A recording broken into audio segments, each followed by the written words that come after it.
Hello, beautiful people, and welcome to the first episode of Spiritual Crash.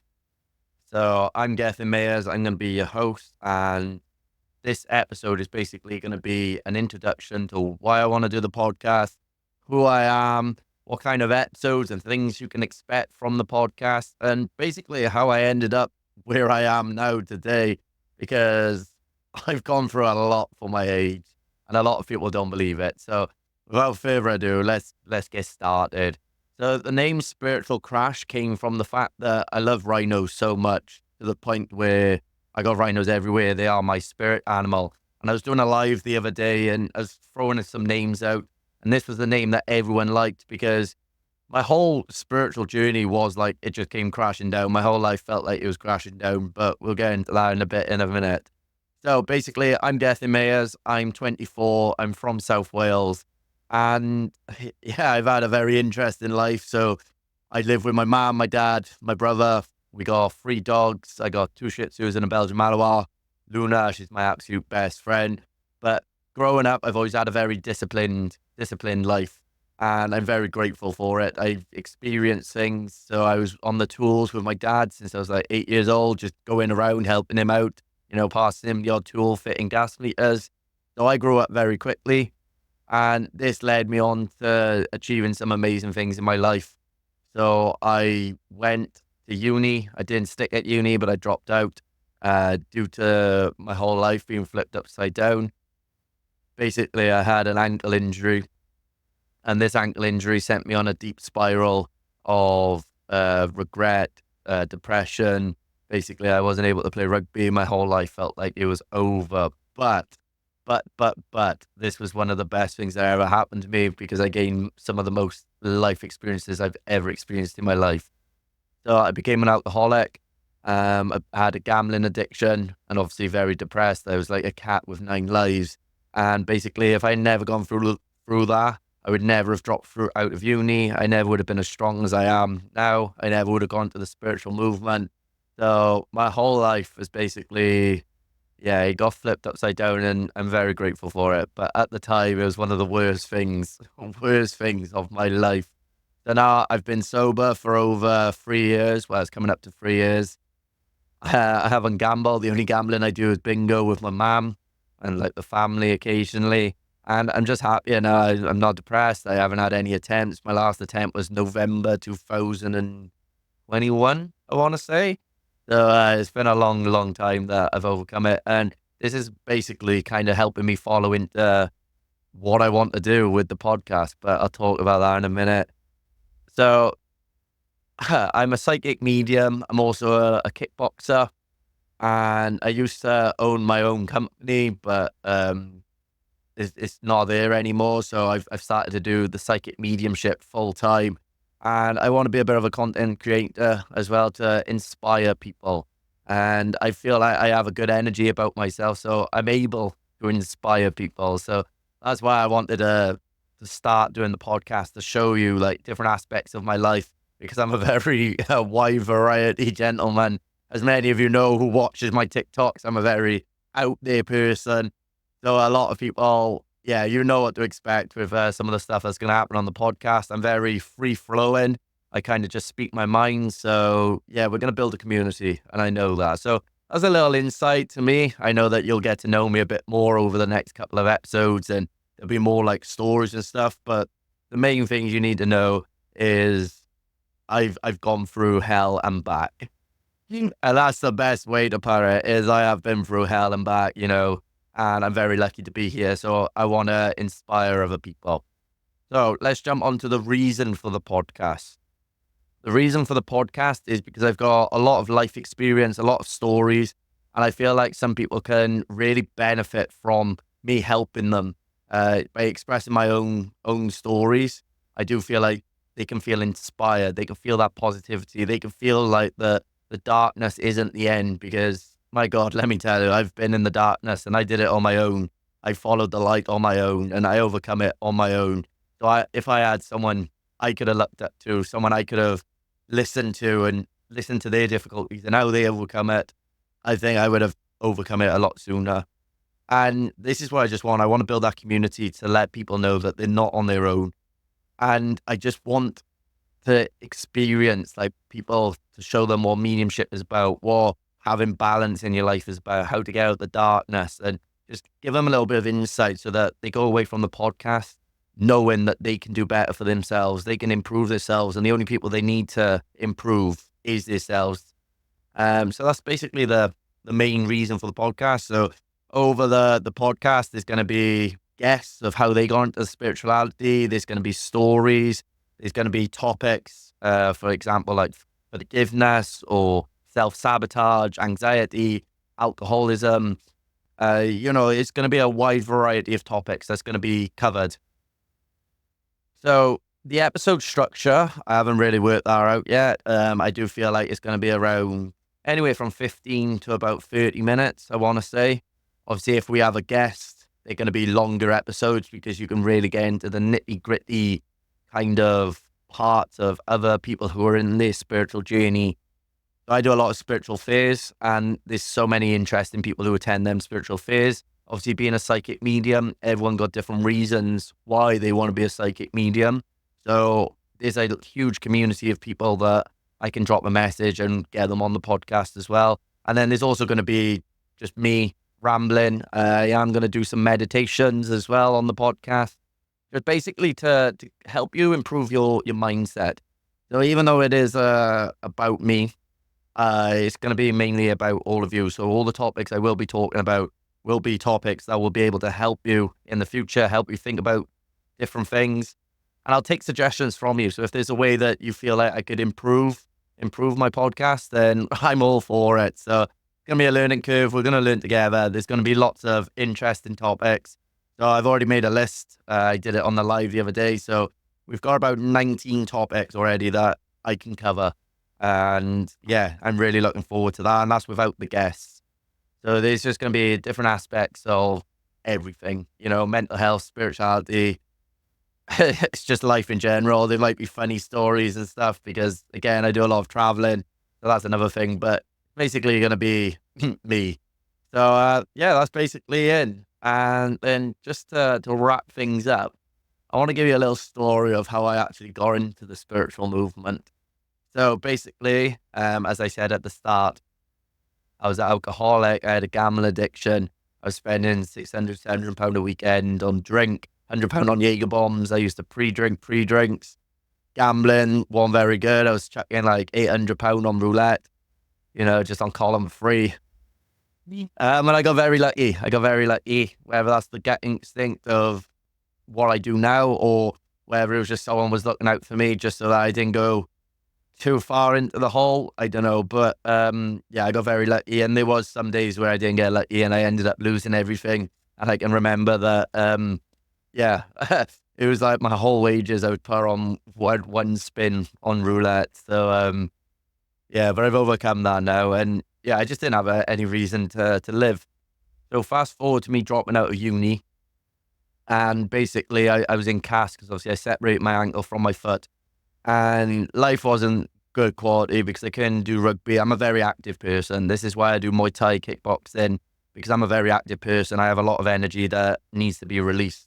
And it's quite interesting that how it all unspoiled and spanned out, because my mum was going to go to an opening of Abersucking Spiritualist Church, my church now, where I go every week, every Sunday, unless I'm away fighting or at a fair or working at church. But this is where it all started. So I went to this church, not a believer. I thought it was a load of rubbish, all this mediumship malarkey. And it was loads of people. I can remember it now. Loads of people on this opening night. Me and my mum didn't think we was going to get in. And we waited, and we finally got in. We looked around for seats, and there was 2 seats remaining. There was an end seat, and there was a seat on the inside.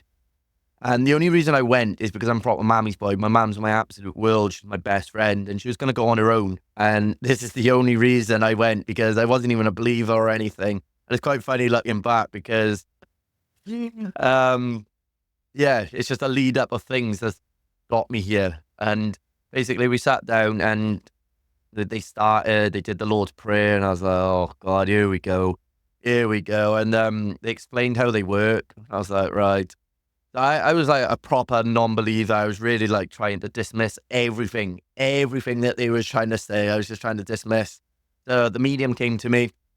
He was like, "Can I work with you?" I was like, "Yeah, all right, yeah, go on." He was like, "Right, I got a gentleman here. This is what he looked like. This is part of him, blah, blah, blah. These dates are significant to yourself. Can you take this? Can you take that?" And I was like, I haven't got a clue. Luckily, my mom was stood right next to me because she was like, "Yeah, we can take it, you know?" And I was like, "Right, okay." At the end of the message, they went to me, they went, "Oh, you're going to be up here working. You got a natural gift. You're absolutely amazing. You see things, you hear things. You're going to be a working medium." And I was like, "Get off, you know." You're probably saying that to everyone just to fill some time. So didn't think much of it. Went home, obviously, you had the discussions with my mom. My mom was like really blown away by it all. And I was still like, yeah, it was a bit rubbish, wasn't it? The only part I enjoyed was the singing. Yeah. So next week, next Sunday, my mum was like, "Oh, I'm gonna go to the church again. I really enjoyed it last time." And I was like, "I'll come with you. You're gonna go on your own again. I'll come with you just for the support, just so you're not on your own."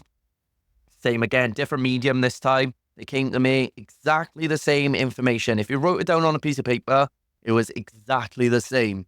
And I was like, well, obviously they spoke beforehand, you know. Um, and it was very strange that they both finished with, "Oh, you're going to be up here working, you're natural." I was like, oh, obviously they spoke beforehand. Bear in mind, right, I don't know why I come to that conclusion because, like, how did they know I was going to come back? How did they know I was going to be in the audience again next week? You know, so it was little things like that that really, like, I don't know, I overlooked when I was first getting in. So, again, and finished the message and all, and come home. I was talking to my mom about it. And I was like, "Oh, it's a bit weird." I mean, it was the same thing, you know, this what mediumship and all is about.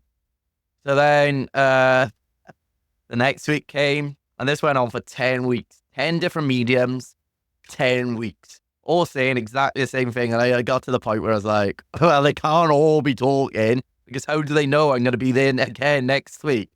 So anyway, Lisa Reasons, my spiritual mentor who got me into the movement and everything, she started running a course from the church. And I was like, right, I'm going to go on this course and I'm going to prove that it's a load of rubbish. Went on the course, sat down, and there was all people there who'd already had a little bit of experience, this and that. And I'm still good friends with everyone who was on that course that day because you really do feel like you build a family when you get into it. But that's point for another day. So there was me, two other men, and then the rest were women. And you sat there, and Lisa starts off. She's like, "I'm Lisa. I'm a working medium. I've been working this long, blah, blah, blah. Have anyone got any experience with anything?"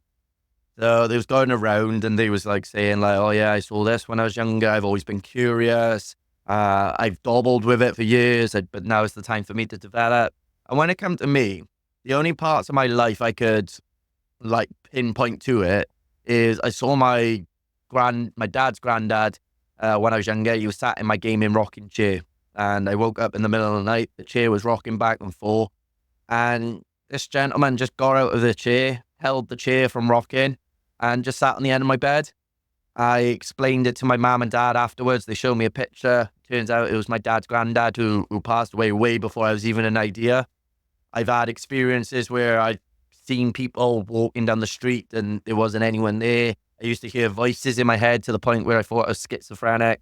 And a lot of this led into why I became so depressed, why I became so reliant on alcohol, is because when I was just on my own, not keeping myself busy, I ended up getting into it. But I saw my mom's real mom as well. So my mom's mom, she passed away very young as well. So I woke up the one day and I went to my mom and I was like, "Why was you sat in my room? Why was you just watching me?" And my mom was like, "I wasn't." My dad backed this up and then they showed me a picture. My mom looked exactly like a real mom. So anyway, we're on this course now and Lisa was like, "Right, I want to see where you're all at with it. So like what your connection is all like. So we're going to give a very basic reading. We're going to open up, learn how to close, protection, all this jazz." So we're sat there now and she's teaching us how to open up. And I didn't feel any different when I opened up. I felt exactly the same. And it was quite funny because everyone was like, "Oh yeah, I felt this tingling sensation. I felt this and that." And I was like, I didn't feel anything. I really didn't feel anything. So anyway, we got to the message then, and basically it was quite interesting because everyone was like, Lisa was prompting us. So Lisa would go, right, do you feel a man, woman? And you'd say the first thing that comes to your head, right? Say a month, you'd say the first thing. Say a number, first thing that come to your head. So we was doing all this. And then it come to me, and Lisa's right, just say the first thing that comes to your head. So I was doing the prompts, and then I felt really strange. I felt it. I felt like I was drowning, if you will. So it felt like my lungs was filling up. And Lisa was like, just say it. So I went to the person, and I was like, right, I just feel like my lungs are filling up. Can you understand? She was like, yeah. I was like, can you take it with the gentleman? And she was like, yeah. And turns out he died because his lungs filled up with blood, which I thought, oh my God. So that was very strange. And that was a very strange experience. And that was probably the first time I was out, oh my God, where'd that come from? Maybe there is something to it because obviously there's no way I would have known that. Was it just me feeling that? So it did put me in a little bit of like curiosity, I'm going to put it down to. So then we finished the session. Lisa's right. Once you open, you got to close. So we closed down. And for the first time in my life, I didn't feel like I was in a busy Weatherspoons. My head just went silent for the first time. And I was like, what is this feeling? Why am I feeling this? This is absolutely crazy. So this is what really sparked my curiosity in spirituality, healing the mind and the body and the soul. So after this course, I literally went off and I did so much research into it. I read as many books as I could. I basically did so much. And bear in mind, I wasn't a very good reader when I started because I've only learned how to read like properly. Oh God, it must have been like the last 2 years. Whereas before I could read, but I had a very like low reading ability. So my reading ability was probably of like a 5 or a 6-year-old because I'm dyslexic. I got dyslexia and ADHD. So reading took me a long time to do it. So like obviously I watched a lot of videos as well and that kind of thing, rather than just reading the books. But I really wanted to challenge myself and get the knowledge that I could. So I read the books, taught myself how to read like big words, and now I'm quite a decent reader. I can read a book in about a week, 2 weeks. So it's not amazing, but it's not awful. So I'm happy with that. Happy with that, definitely. And yeah, it's just sparked something inside me. It just felt like I belonged. So then I started sitting circle. We had a Monday circle, it was called. And it was really interesting as well because this Monday circle, again, I'm still very good friends with all of them. And I learned so much in the early stages. So during this period, I started to do my Duke of Edinburgh Gold. I never finished it, but I started it. And it's really important that I started it because I started to volunteer at the church. So I was volunteering at the church because that's one of the sections of the Duke of Edinburgh Gold. And I was sitting in the corner and Lisa has a circle on Sunday and she goes, come on, Gethin, you're joining us. And I was like, what do you mean? I'm only here for volunteering, you know? And she was like, no, I don't want you just sat in the corner. You can help out on the door and stuff like that, but just come and sit circle with us. So I introduced myself to everyone. And that was crazy because I really did help my development because I was sitting 2 circles. I had the Monday circle and then I had the Sunday circle as well. So it really did help me massively develop. Or was it a Wednesday? Thinking about it, it might have been a Wednesday. Either way, I had 2 circles, and that's the main point I was getting. So that helped me develop massively. I found a true love for it. I've made some amazing friends from it, but it is something that I just feel amazing when I do. And any opportunity I had to work for Spirit, I worked for Spirit. So I think it was about 4 months into my journey properly that Lisa asked if I wanted to be a fledgling and go out and work at church with her. Obviously, I said yes. And I can remember it now as my first church was Simply Spiritual in Cambran. And I got up and I gave a message to a man. It was his brother who come through. Can't remember the message, but I just remember it was his brother. And that feeling of giving someone I don't know a message. Oh my God. And I get that feeling every single time. And this is why I thrive so much when I'm trying to give a reading. I just want to give the best reading I can for people. So yeah, that's a little bit of how I got into it. And now it's my life. I teach people how to do it. I do shows, days, private readings, churches. It's my life. And because I come into this movement, my whole mindset on everything else has become better. I'm such a more positive person because I've learned about like the spiritual laws. I've learned about like the law of attraction, how to change negative thoughts into positivity. And yeah, I've gone on a hell of a healing journey as well, because I feel like if you're trying to heal other people, how can you heal people when you're broken yourself? You know, it's like trying to use the wrong tool for a job. You might be able to get it, you know, like I might be able to hammer a nail in with a screwdriver, but it's going to cause damage to the screwdriver because it's not fit for purpose. Hope that makes sense to you. But yeah, so I've done a lot of healing within. So rather than letting my demons walk in front of me, leading the way, I've taken control of my mind, my life, and I've realized that the only thing in life you can control is your own emotions, your own actions. You can't control other people's thoughts, how they deceive you, how they think of you, what they act towards you. The only thing you can control is how you act. So yeah, that's a little insight on how I actually got into the mediumship and everything like that. So quite interesting. It is quite interesting journey. So we're gonna learn together. We're gonna do a lot of things together, and I'm just really looking forward to where it's gonna take us, because it's one of those things that I don't actually know where it's gonna go, but I just want to get a few episodes going, and then we can start getting some guests. But like I said, I got a list of things that people already want to talk about. But the episodes are going to be around 50 minutes to about a half hour. I think that's a good length. And then when we have guests, go a bit longer. It's going to be a similar structure to how I've done it now, a bit of a ramble. But if you like listening to my voice, then the ramble's perfect for you. So I hope you've enjoyed so far. I hope you've connected a little bit with me to understanding who I am. If you have got any questions or anything you'd like me to cover in any podcasts, then we could do like a question Q&A podcast one day where I get loads of people to just submit their questions and we go from there. But this is going to be just a little introduction one, and I'm really glad that you was able to join me along for the first episode, and hopefully we can get some momentum and get some good one going. So I've been your host, Gethin Mayers, and this is the Spiritual Crash. Thank you all for listening.